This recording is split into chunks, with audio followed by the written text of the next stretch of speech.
phone vibrated in my hand, even though it was set to silent. The screen lit up under the bathroom door, like it had been waiting for me. I stood barefoot on the cold tile, holding it over the sink. The name on the lock screen was not mine. The message preview showed a red heart and a time stamp from 10 minutes ago. He was in the next room. I could hear him breathing, slow and calm, like nothing in the world was wrong. I had found it wrapped in a towel at the back of the closet, pushed behind a stack of empty shoeboxes. It was warm, like it had just been used. My stomach turned as soon as I felt that heat through the fabric. I had pulled it out, and my hands had started to shake, not from fear of getting caught, but from the feeling that I had picked up something alive. I tried a passcode once. His birthday. The screen unlocked on the first try. That made it worse. It meant he did not think I would ever find it. It meant he had practiced hiding it in plain sight. The first thing I saw was the wallpaper, a photo of his hand on a woman's thigh. The skin was pale. The nails were dark. I knew those nails. I had seen them in his office party pictures. He had pointed her out once and called her a friend. He had smiled when he said it. I remembered the way he watched me watching her. The messages were already open, hundreds of them. They went back months. I scrolled, and the words blurred, but the meaning did not. I saw my name typed by his thumbs in jokes. I saw her laughing at it. I saw him calling me dramatic. I saw him calling her baby. The screen kept filling with plans and promises, each one dated on days I remembered for different reasons. There were photos too. Some were in our apartment. I recognized the couch. I recognized the throw blanket I had bought. In one picture, the corner of my framed photo with him sat on the same shelf where her bra was hanging from his fingers. I tasted bile. I put my palm on the edge of the sink to keep myself from falling.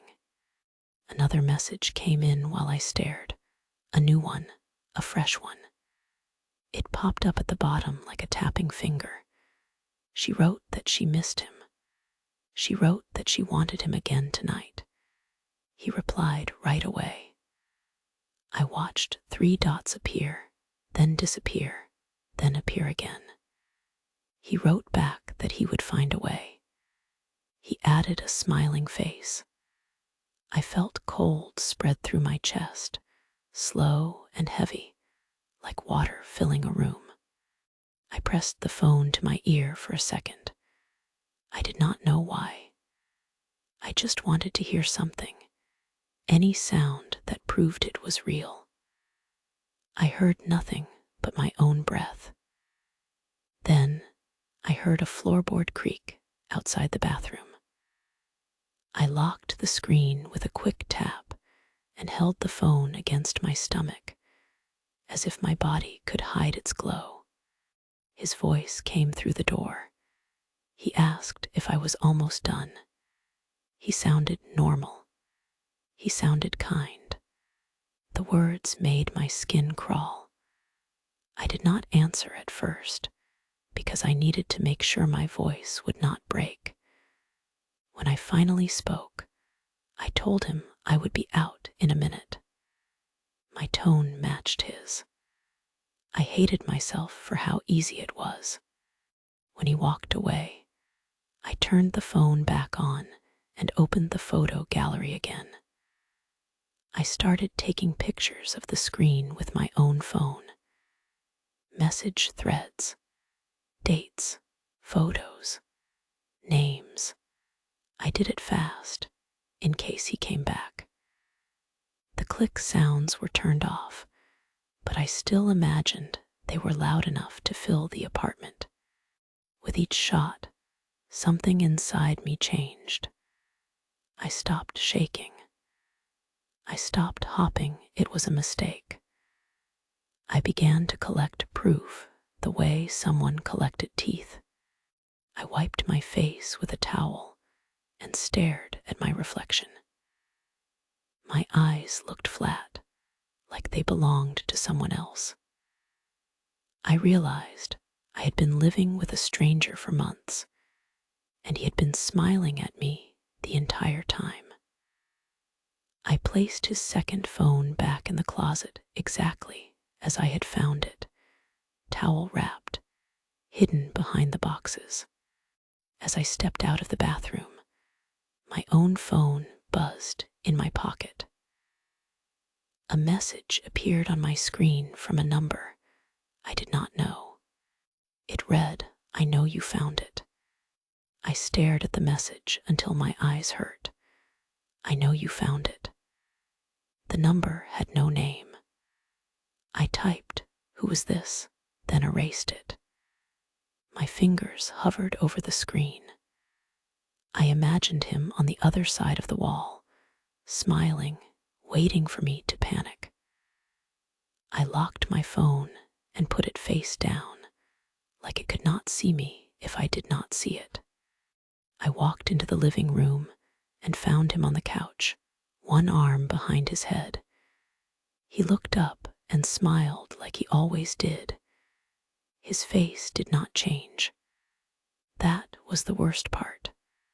I sat beside him and let my shoulder touch his. I watched his eyes. I watched for a blink that came too late, a breath that caught, a hand that tightened. Nothing. I told him I felt distant from him lately. I said I wanted us to start fresh. I kept my voice soft. I made my face calm. He nodded fast, like a person who had been waiting for an easy door to open. He said he wanted the same thing. He said he loved me. His words landed on my skin like wet paper. I said we needed some rules to heal. I said no secrets, no locked phones, no work calls in the bedroom. I said we should share locations, just so we felt safe. I said we should start going to sleep at the same time. I said it like a plan, not like a trap. He agreed to everything. He did not even ask why. That told me how often he had practiced saying yes. He placed his main phone on the table and slid it toward me like an offering. His hand did not shake. He unlocked it and showed me the clean screen, the neat apps, the safe messages. I nodded and handed it back. I did not touch the second phone. I did not need to. I already knew he could hand me one truth and keep the other warm in the dark. That night, I tested the first lie on purpose. I asked him, very casual, if he had spoken to her lately. I said her name like it meant nothing. His face stayed smooth. He said no, not in a long time. He even laughed a little, like the idea was silly. I waited 2 breaths, then smiled and said I was glad. The taste in my mouth was metal. In bed, I set the new rule in a gentle voice. No phones in the bedroom. He said, of course. He set his main phone on the dresser. A minute later, he said he needed the bathroom. I listened to his steps. I listened to the closet door. I listened to the soft sound of a towel shifting. When he came back, his pockets looked heavier. My first torment was small. I did not need pain yet. I needed doubt. The next morning, I moved his keys from the bowl by the door to the drawer under it. I did it while he showered. I put the bowl back in the exact spot. I left a single coin inside so it looked untouched. He searched for 10 minutes. He checked his jacket. He checked the couch cushions. He checked his bag. His eyes grew sharp, then confused. I watched from the kitchen and asked if he was okay. I sounded worried. I sounded kind. When he finally found the keys in the drawer, he froze and stared at them like they had appeared by themselves. He said he must have put them there and forgotten. He laughed again, but it was thinner. I touched his arm and told him he had been stressed lately. I told him it happened to everyone. His skin felt wrong under my fingers, like it did not belong to him anymore. Over the next days, I kept the changes quiet. I rotated the pantry labels. I moved the toothpaste from the right side of the sink to the left. I turned the thermostat down 2 degrees at night, then up again before dawn. He started waking up cold and blaming the weather. He started checking the locks twice. He started saying, "I thought I left it there," more and more. Each time I offered comfort. Each time I offered a rule. I suggested we keep a shared notebook for important things. I suggested he write down where he placed his wallet, his keys, his charger. He agreed, eager to prove he was fine. The notebook sat on the counter like a leash he did not see. One evening, while he showered, his second phone buzzed inside the closet. I stood very still and listened. It buzzed again, then again, too fast. It sounded like something trapped and angry. My own phone lit up in my pocket at the same time. A new message from the same unknown number appeared. It read, "Next time, I will not just text you." The next morning, his alarm did not ring. His phone sat on the dresser, face up, charging. The screen showed the alarm set like always. He still overslept. When he woke, he jolted upright and stared at the clock like it had betrayed him. He grabbed his phone and tapped the alarm settings again and again. He said it made no sense. I told him it happened sometimes. I told him he needed rest. I watched his hands shake as he tied his shoes. After he left, I opened the nightstand and took the tiny piece of tape I had placed over the phone speaker the night before. It stuck to my fingertip like dead skin. I threw it away and washed my hands for too long. The water ran clear, but the feeling stayed. That day I started a list. Dates, times, what I changed, how he reacted. I wrote it in the shared notebook he trusted. I used soft words like I was helping him. Alarm strange. Keys moved again. Mood low. I knew he would not read it. He believed in the notebook because I told him it was for him.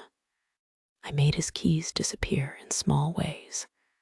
I never removed them from the apartment. I only changed their path. I slid them into a coat pocket he never used.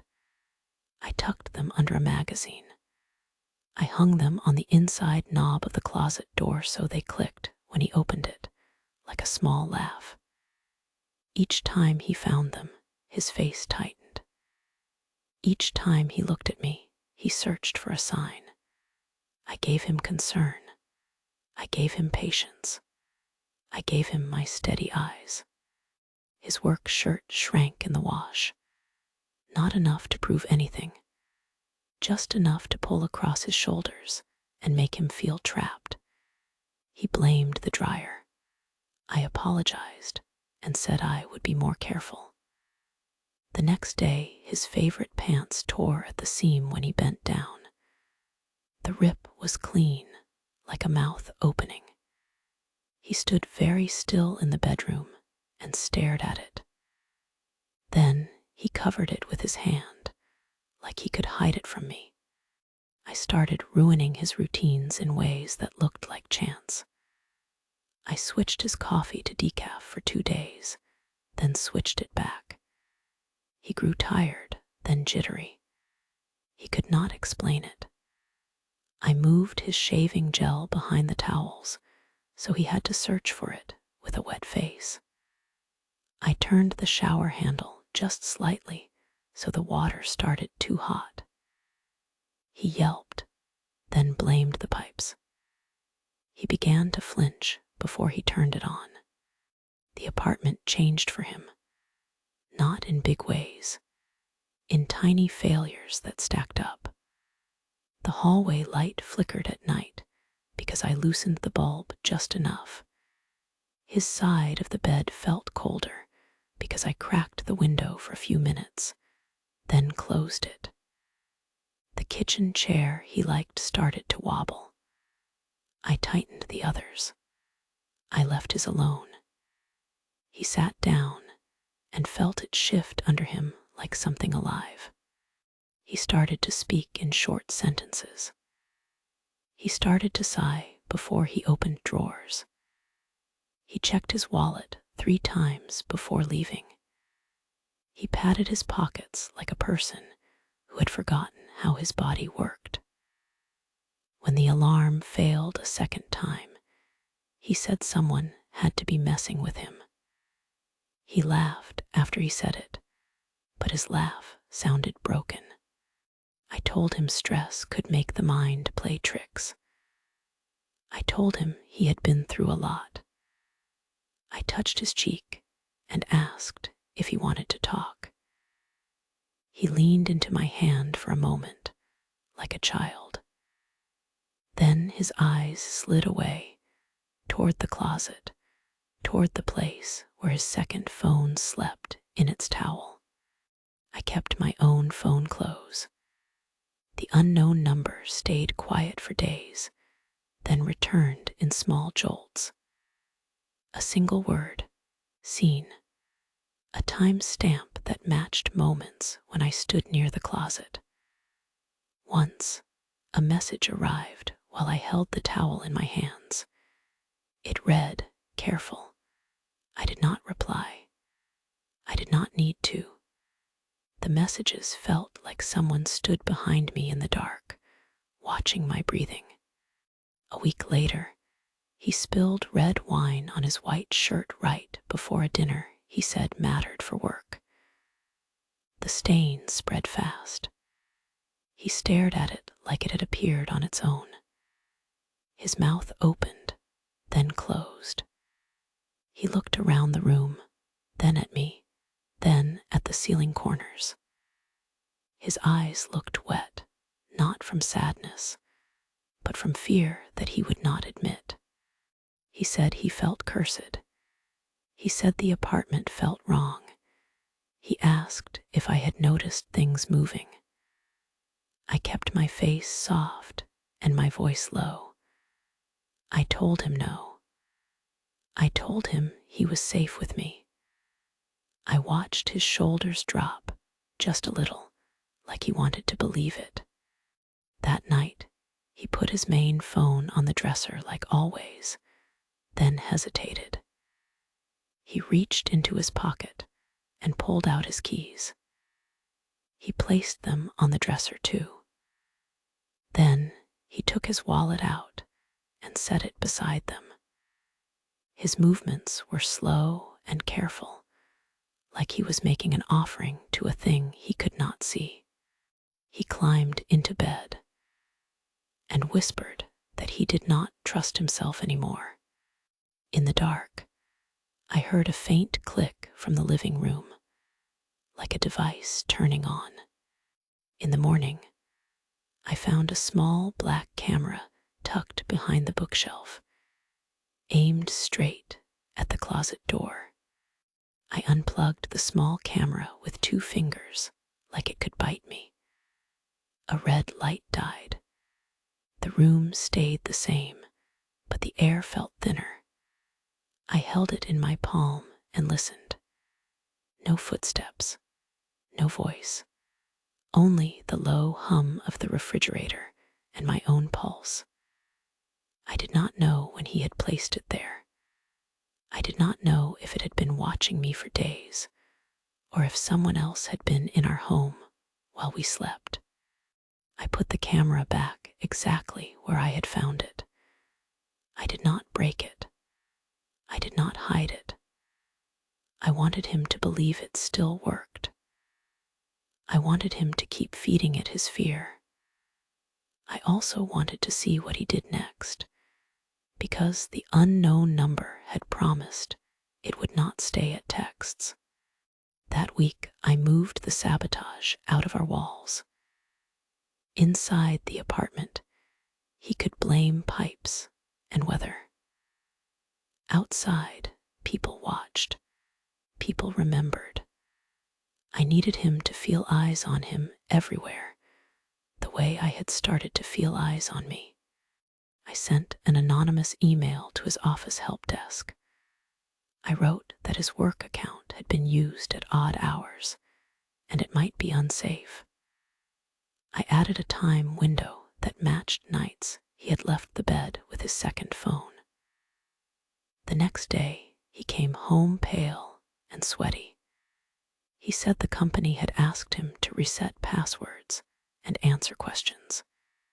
He said someone had hinted he might be leaking information. He kept saying, it was not me, like he needed the walls to believe him.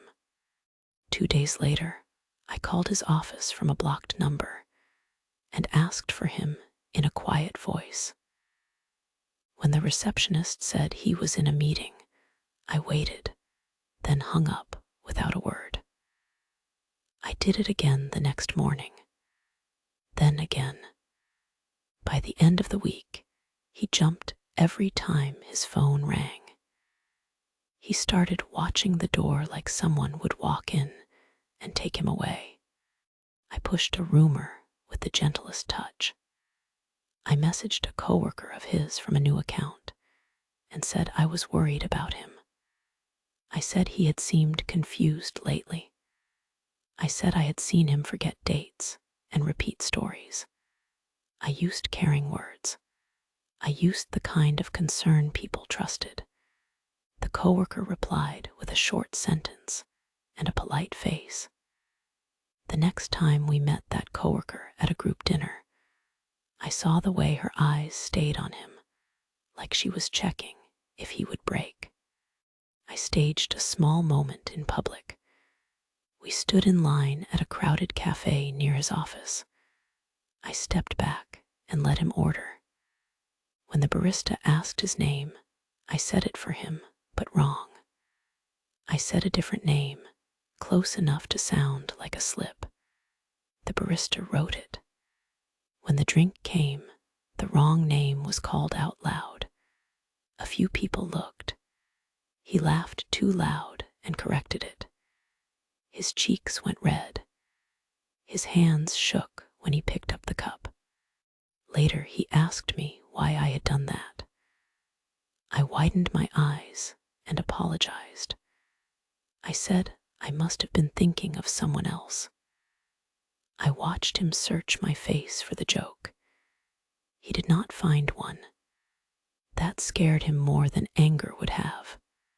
His confidence started to rot in small pieces.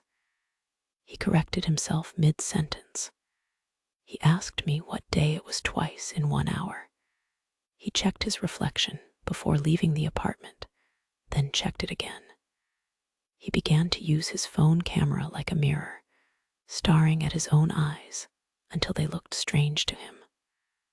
One night, he stood in front of the bathroom mirror and said, "I look wrong." He smiled to test it. The smile did not reach his eyes. It looked like a mask pulled tight. Then I saw something that made my stomach go cold. I walked past the bathroom door and caught his reflection from the side. He faced the mirror, but his eyes were on the doorway, on me. He smiled in the mirror before his face moved. The reflection smiled first, like it had its own timing, like it had been waiting to show me it could lead him. I stopped breathing until the moment passed. When I looked again, everything matched. He turned and asked what was wrong. I told him I had a headache. My voice sounded normal. I hated how trained I had become. That night, my phone lit up on the nightstand at exactly 2:13. The unknown number sent a single image. It was a screenshot from the hidden camera. It showed the closet door. It showed the towel pile. And it showed me standing there in the dark, holding his second phone to my ear. I had been asleep beside him when the photo was taken. I lay still with the screenshot burning on my screen. The picture showed me at the closet, in the dark, with the second phone in my hand. My hair hung the way it did when I slept. My shoulders slumped the way they did when I was tired. It looked exact. It also could not have happened because I remembered waking up only once that night, and he had been beside me. I turned my head and watched his back rise and fall. He slept like a man with nothing to fear. I did not show him the message. I deleted nothing. I saved it in a hidden folder and wrote the time in my list. Then I started acting like I believed the camera still protected him. In the morning, I asked, gentle and calm, if he had slept well. I watched his eyes flick to the bookshelf. He said not really. He said he kept thinking someone was in the apartment. I told him the camera would catch anything. I saw relief and guilt mix on his face, like two colors in dirty water. I turned his fear into a story other people could repeat. I called his best friend and asked if he had noticed anything off about him lately. I said it in a caring voice. I said I worried about stress and burnout. I mentioned the missed alarms and the lost keys like they were symptoms. I did not accuse. I only placed the idea in the friend's hands and watched it spread. A day later, his friend stopped by. He asked my boyfriend if he was okay. He asked if he was taking something. He asked if he was drinking too much. My boyfriend laughed, then got angry, then looked hurt. He kept saying he was fine. His friend did not believe him. I saw it in his eyes. Trust slipped a little, and my boyfriend felt it happen. I did the same with his sister. I sent a message that I needed advice. I said he had been secretive and jumpy. I said I had found him staring at himself in the mirror. I let silence do the rest. His sister called him that night. I heard her voice through the wall, sharp and worried. He kept his tone low, like he did not want me to hear. He promised her he was okay. He promised her he was not hiding anything. I knew he was lying because his voice stayed too steady. At work, the pattern hardened. The help desk checks became a weekly event because I kept sending short reports from different accounts. Not too many, just enough to look like outside concern. I used details from his own second phone to make it believable, like dates he had been away from his desk and late-night login times he could not explain without confessing. He came home with new rules from his office: security meetings, mandatory password changes, questions about his judgment. Each time he told me, he watched my face to see if I would blame him. I did not blame him. I supported him. I cooked up excuses for him and fed them back, so he would repeat them in public. He started to sound rehearsed. People noticed. People always noticed when someone tried too hard to seem normal. While I pulled his circle tight, I dug for her. I waited until he showered and took the second phone from the closet. I moved fast, but careful. I opened the photo gallery and searched for patterns. I found her face in reflections. I found her in a car window. I found her in a dark selfie taken in our hallway. She wore a necklace with a small letter charm. An M, her nails were black, just like I remembered. Her contact name was saved as Mika. Not a nickname, a full name. I found an address in a message, typed once like a quick reminder. I found a building lobby in a photo with a clear sign behind her shoulder. I zoomed in and read it. I copied everything into my list, then took pictures of the screen until my storage warning flashed. Then I found the one thing that made my mouth go dry. A message thread labeled only with a dash. No name, no number shown. The last text said, "She is not as blind as you think." The reply, sent from his second phone, said, "She will not do anything. She is too soft." I put the phone back, towel wrapped, exactly as before. My hands did not shake. My skin felt tight, like it did not fit. That night, his mother called. She spoke to me first. She asked if he had been struggling. She asked if he had been acting strange. She said he sounded confused on the phone. I told her I worried too. I told her I loved him and wanted to help. I gave her just enough truth to make him look unstable, and just enough kindness to make me look safe. After the call, I checked my own phone again. A new message from the unknown number waited for me. It read, "Mika did not like your little emails. She wanted to meet you." The apartment stopped feeling like a home and started feeling like a container with a lid. Every object had a place, and every place had a rule I had written. He walked through it like a guest who did not know the customs. He tried to be careful. He still failed. The walls kept his secrets, and mine, and something else that had begun to watch both of us.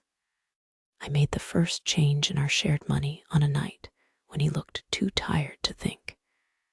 He sat at the table with his laptop open and rubbed his eyes. He said his bank app had logged him out again.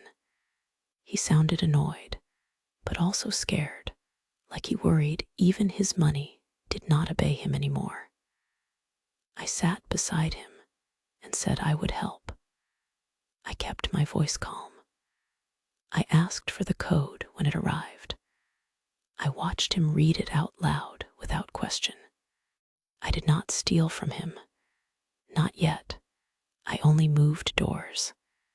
I added my email as a backup contact. I turned on paperless statements to my address, not his. I changed the alert settings so he stopped getting push messages for small transfers. I did it with soft clicks and a steady hand. He watched the screen like he did not understand what I was doing, but he liked that someone else took control. He said thank you. He kissed my forehead. His lips felt like a stamp on a lie. After that, the bills began to slip in ways that made him look careless. I canceled the streaming service he used every night. The next evening, the screen asked him to sign in again. He typed the password 3 times and failed. He blamed the app. He blamed the internet. I stood behind him and said it was okay. I said we did not need it. I lowered the internet plan 1 level and scheduled the change during work hours. His video call froze.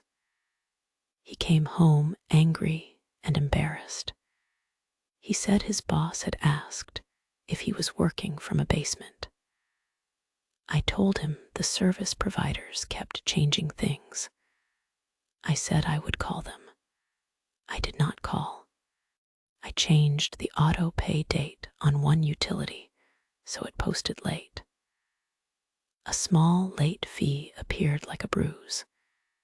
He stared at it on the screen and said he could have sworn it was set. He opened the email confirmation and found nothing because it went to my inbox now. He looked for the proof and found only blank space. The house stayed quiet, like it had swallowed the paper. Then I planted a debt that wore his name like a mask.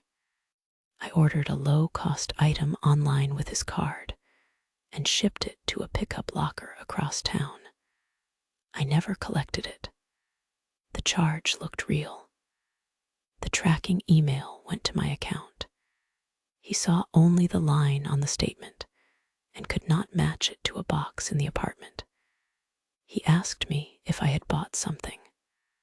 I looked him in the eyes and said no. He believed me because he needed to. He told himself he had done it and forgot. Each week I repeated it once. Never the same store, never the same amount. Small charges, small questions, a slow, soft pressure. His bank began to flag his spending as odd. He spent hours on hold with customer service. He sounded polite. Then he sounded tired. Then he sounded afraid. He started to ask if someone had his information. He started to ask if someone had been inside our home. I gave him a solution that tightened my grip. I suggested we open a new joint savings account for emergencies. I said it would help him feel safe. He agreed quickly. He did not ask why I wanted it. He only wanted relief. At the bank, I smiled and let him sign. When we left, he looked lighter, like he thought he had fixed something. That night, I created my real account, not joint, under my name only. I set it up with a different email and a new password he would never guess. I started moving money in ways that felt like air. Cash back from groceries, refunds that I routed to the new account, small transfers labeled as savings goals. Each one looked harmless. Each one built a ladder out of the apartment. I wrote my exit timeline in my list. Not a dream, a schedule. I marked dates for moving boxes, changing addresses, closing accounts. I chose a day when he would be at work and I would have hours alone. I did not write feelings.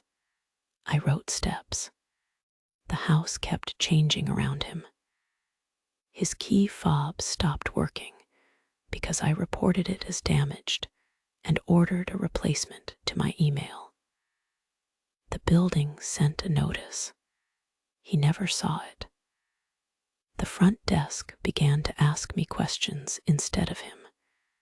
He noticed and tried to laugh, but his laugh did not hold. He began searching for a cause in the wrong places. He checked the pipes. He checked the router. He checked for mold. He checked for hidden cameras again, like he hoped to catch a ghost and name it. He did not check me. When he looked at me, he looked for comfort, not danger. 2 nights later, he woke and stared at the closet door in the dark. He whispered my name. I pretended to sleep. He got up slowly and crossed the room. The closet door opened with a soft click. Then I heard the faint buzz of the second phone, followed by his breath catching, like he had read something that made his mouth go dry. My own phone lit up on the nightstand without a sound. A new message from the unknown number waited for me. It read, "Your escape fund was a good idea. Tell me the date you planned, or I will tell him first." I stared at the message about my escape fund until the letters lost shape. The phone felt heavy, like it carried a handprint. I kept my face turned toward the wall and listened to him at the closet. He stood there too long. The second phone glowed faintly through the crack, then went dark again. When he returned to bed, his breathing stayed wrong. It stayed too careful, like he waited for me to move. I waited for his sleep to deepen. I counted his breaths. When his jaw finally loosened, I slid out of bed and crossed the room without sound. The closet opened like it wanted to. I took the towel bundle and unwrapped the second phone. My palms sweated so much that the screen smeared under my thumb. The dash thread was open, like someone had left it ready for me. I scrolled up. There were months of messages, more than I had seen before. They had not only talked about sex and lies, they had talked about me as if I was a thing in the room with them. She wrote, "She smiled at me today. She really thought I cared." He wrote she would forgive anything. Watch. Then a photo loaded, and my stomach dropped. It showed me at a table, my head bent over my own phone, my hair falling forward. The angle was wrong. It was not taken by a friend standing nearby. It was taken from above, from a high corner, like a ceiling eye.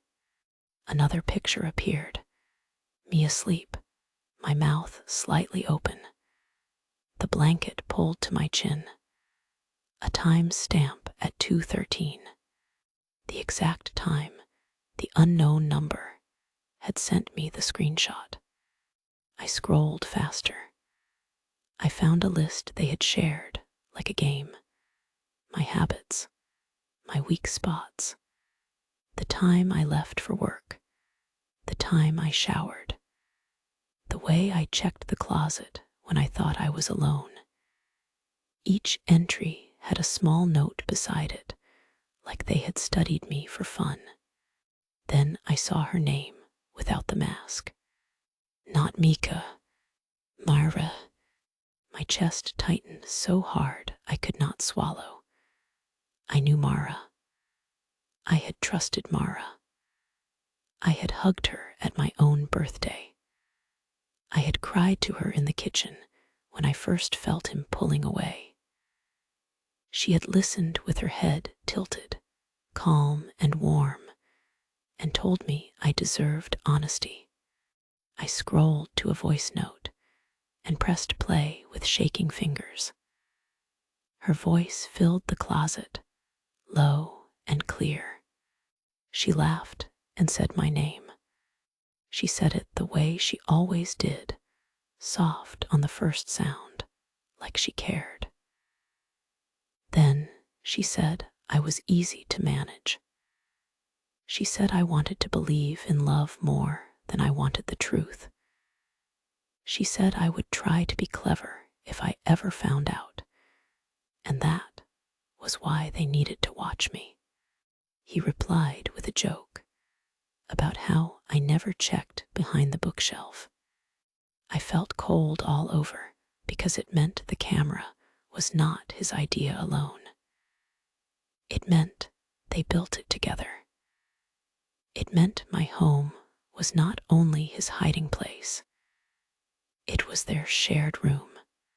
I kept scrolling and found a message that explained the unknown number.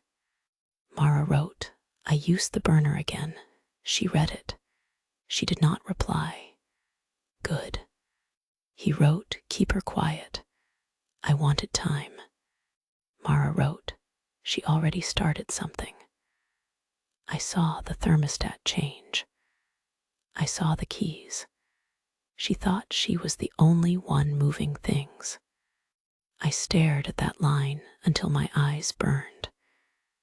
It meant my small torments had not only been noticed, they had been expected. They had been recorded like a joke. They had watched me become careful. They had watched me become cruel. They had let me do it. I scrolled to the newest messages. My hands went numb. Mara wrote, she built a fund. She picked a date. I saw her list in the notebook. He wrote when. Mara wrote, not yet. Let her pack. Let her feel safe. Then we decided. We decided. I backed out of the thread and opened the photo gallery again. I searched for Mara's face until I found a clear image. It was taken in our hallway mirror. Her dark nails rested on his chest. The necklace with the letter charm hung at her throat. It was not an M. It was an A.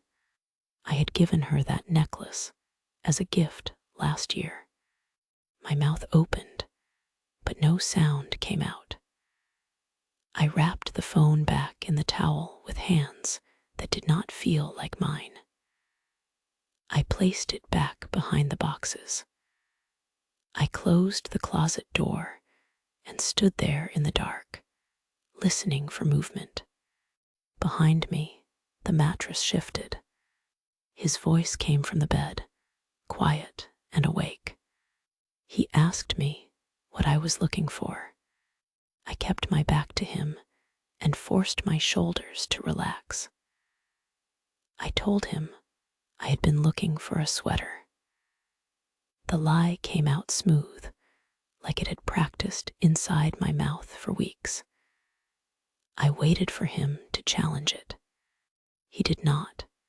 He only said, "Okay," in a soft voice that felt rehearsed. I heard the bed creak as he sat up. I did not turn around. I walked to the bathroom and closed the door, not slamming it, not rushing. My legs wanted to run.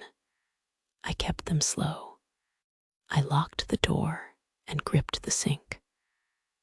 My reflection looked awake in a way I did not like. I remembered the mirror smile that moved before his face.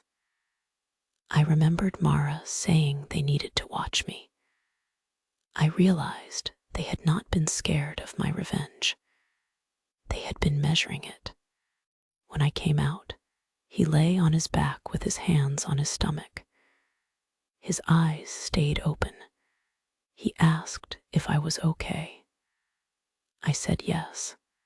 I asked if he was okay. He said he just could not sleep. I waited for him to ask about the closet again. He asked instead if I had changed the thermostat lately. He sounded curious, not angry. I told him I had not. He nodded like he had expected that answer. Then he closed his eyes, like the talk had been enough to confirm something. In the morning, I acted gentle and normal, but inside I shifted. I stopped thinking about revenge. I started thinking about exits and locks and witnesses. I needed to know what he had on me because he had been waiting in the dark with his own plans. I searched while he showered. I did not touch the second phone. I went to his laptop first. It sat on the table, closed, like it was innocent. I opened it and saw a login screen. I tried his usual password.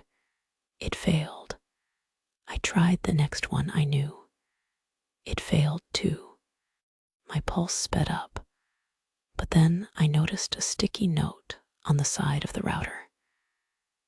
It had a new Wi-Fi password written in his handwriting. He had changed it without telling me. He had not done that for safety. He had done it to mark territory. I checked his main phone when he left it on the dresser under our no phone rule. I used his thumbprint while he slept the previous night.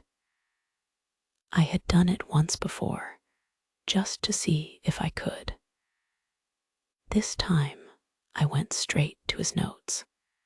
He had a folder named for us. It sounded sweet. It made my skin crawl. Inside, he kept dates and short entries. He wrote things like, "Alarm did not ring again. She looked calm. Keys moved. She asked me if I was stressed. Internet dropped during meeting. She offered to call. She never called." He had recorded my voice. Short clips. Me saying I did not touch it. Me saying it happened sometimes. Me saying you are safe with me. There were screenshots too. My bank app open on the joint account. My email page with a subject line about paperless billing. A picture of the shared notebook page where I had written my list because I had been too confident to hide it. Then I found a draft email addressed to his mother, his sister, and his boss. He had not sent it yet. The subject line said concern about her mental state. He wrote that I had become obsessed with him cheating. He wrote that I had been moving things, breaking things, making false reports to his job. He wrote that I had been unstable and paranoid. He wrote that he feared for his safety. He attached the recordings. He attached photos of the notebook. He included a line that made my throat tighten. "If she tries to leave, please help me get her evaluated. She is not well." I stared at the screen until my eyes watered. It was not just a plan to defend himself. It was a plan to trap me. If I left, I would not just be the villain. I would be the crazy one. Nobody listened to a crazy woman. I took my own phone and recorded the screen, moving slowly through the folder. I captured the draft email, the attachments, the dates. I did not send anything yet. I needed him to think I knew nothing. Then I set my first trap for survival. I went to the bookshelf and aimed my own small camera back at his hidden one. I did it so it could see the closet door, the shelf, and the corner of the room where he always stood when he listened. I placed it behind a row of books, just enough to see, not enough to be seen. I moved the shared notebook to a new spot. and left it open to a blank page. Then I wrote one sentence on it in my neatest handwriting. I am sorry I scared you. I will stop. I left the pen beside it, like a peace offering. That night he came home and hugged me a little too long. His hands patted my back like he was calming an animal. He said we were going to be okay. His voice stayed warm. After he fell asleep, my phone vibrated once. A new message from the unknown number appeared. It read, "He wrote the email already. Tomorrow we sent it. Unless you came to meet Mara alone." I did not meet Mara. I left the message on read and kept my face calm all day. I moved through the apartment like I belonged there, but my skin felt borrowed. Every time I heard a small click from the bookshelf area, I wondered which camera saw me and which one lied. That night I waited until he slept. Then I sat on the floor of the closet with my phone brightness low. I had already copied the proof from his second phone. The photos, the dates, the hallway mirror shot, the messages where they mocked me. I had also recorded his file on his main phone, the one where he planned to call me unstable. I wrote one email and saved it as a draft. I addressed it to his sister, his mother, and his best friend. I attached only the cleanest proof, nothing about my sabotage, only his betrayal, only Mara, only the burner messages that showed they tracked me. I set it to send later from a new account he did not know. I did not trust my hands to press send while he still slept beside me. In the morning, I took a sick day and left the apartment with a folder under my coat. The folder held printed bank statements, the lease, and screenshots. I did not go to a cafe. I did not sit in public.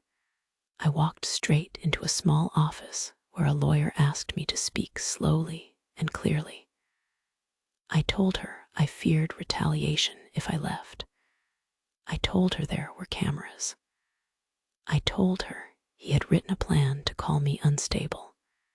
She did not look shocked.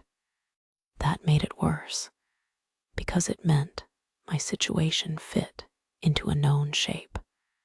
She helped me write a short statement of facts. She told me how to document threats. She told me to move money in a way that could be traced. She told me to stop touching his accounts. She told me to leave without warning if I felt unsafe. When I returned home, he waited by the window like he had been counting my steps. He asked where I had been. I told him I had gone for a walk to clear my head. He watched my hands like he expected them to carry something sharp. He smiled, but it was not a real smile. It looked like his mouth had learned a new position. That week, I locked down my life like I was sealing a box. I froze my credit.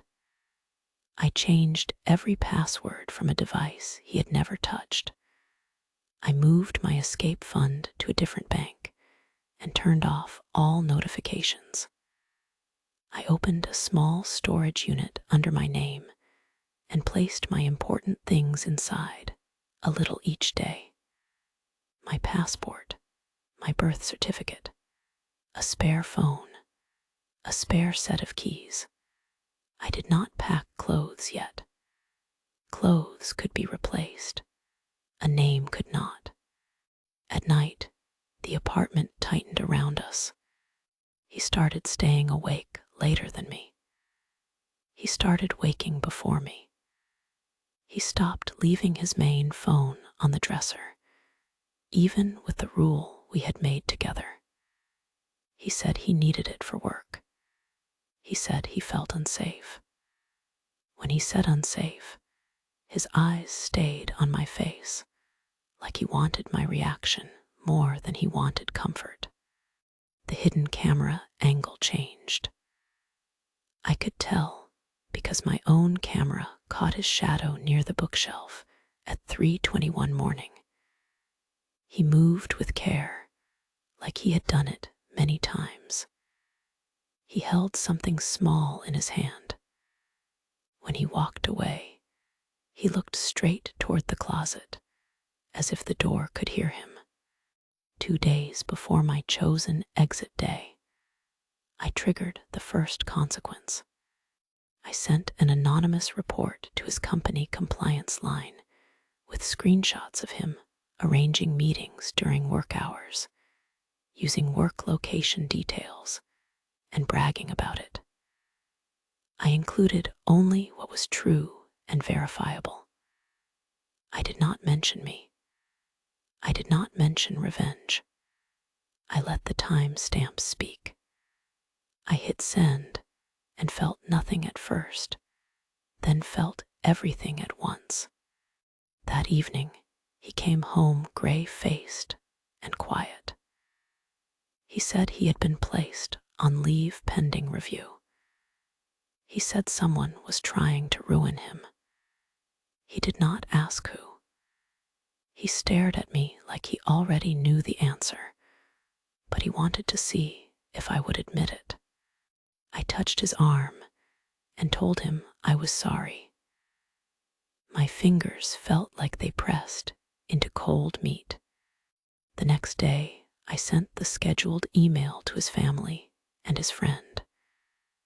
It went out while he sat in the living room, scrolling with his jaw tight. Minutes later, his phone began to ring. He did not answer the first call. He answered the second. His mother cried. His sister shouted. His best friend asked him a question he could not laugh away. He ended the call and turned to me with an empty look. He said my name once, like he tasted it. He asked if I had done this. I told him I did not know what he meant. He watched me for a long time. Then he nodded slowly, as if he had expected the lie, and filed it away. That night, the front door lock clicked twice while I stood in the kitchen. Not the normal sound, a deeper one. He had added something. He came up behind me and placed his hand on my shoulder, gentle but heavy. He said he thought we should stay in for a while. He said it was safer that way. Then he showed me a new chain lock on the door, and he slipped the key into his pocket. He kept the chain key in his pocket all night.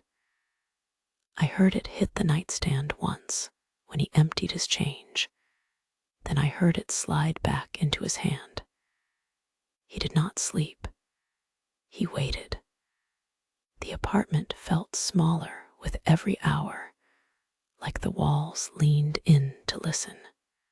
I lay beside him and breathed slow, like I accepted it. Under the blanket, my fingers touched the spare phone I had taped to the underside of the bed frame days earlier. I had placed it there for a reason I had not wanted to name. I turned it on without sound and watched the screen glow against my palm. My own hidden camera had recorded him installing the chain and locking it. It also recorded him saying, "Stay in for a while." It caught his smile in the dark. I uploaded that clip and the folder from his phone to a secure link my lawyer had given me. I sent her a single message with my location and the words, "He locked me in." Then I scheduled another email to send in 10 minutes. That email went to his mother, his sister, his best friend, and his boss. It included his draft about my mental state. It included the recordings of me denying things, and it included the line where he planned to get me evaluated if I tried to leave.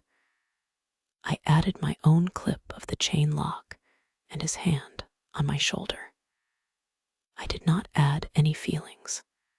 I did not add any story. I let his own plan show its teeth. He finally drifted into a shallow sleep at dawn. His phone lay on his chest like a badge. I watched his mouth. I watched the twitch at the corner, as if he smiled in his dreams at the idea of me trapped. I slipped out of bed and moved to the front door. The chain was new. The metal looked clean. It looked proud. I stood close and listened for his steps behind me. None.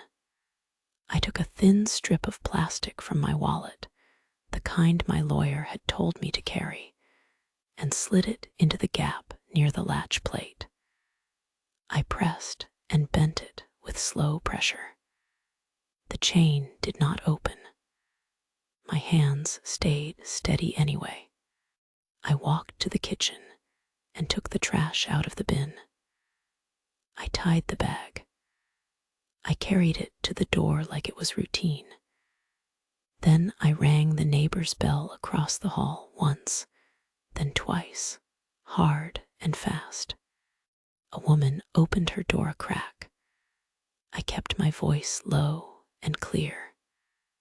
I told her my boyfriend had locked me in and I needed help calling security.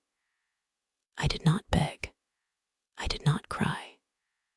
I held my spare phone up so she could see the screen recording of the chain lock. Her eyes widened.